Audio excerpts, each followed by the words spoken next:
In today's video, I'm going to teach you how to change your Shopify URL and store name.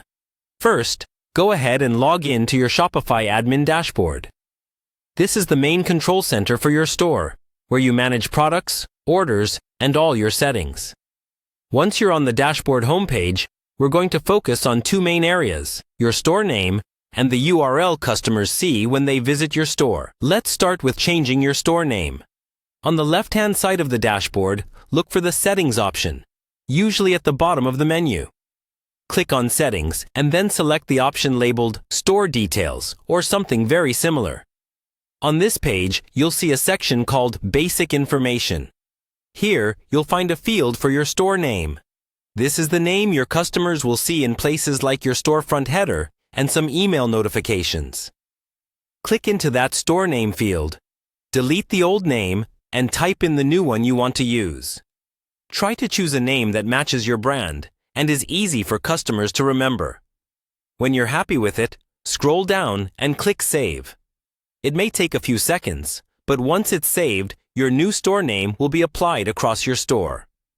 Now let's talk about your store URL, which is the web address people use to reach your site. In Shopify, there are two related things to understand: your primary domain and your original myshopify.com URL.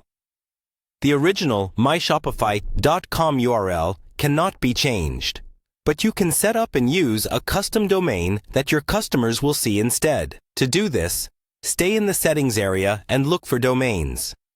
Click on Domains and you'll see your current primary domain listed there. If you want to change what customers see, you can either connect an existing domain that you already own or purchase a new domain directly through Shopify.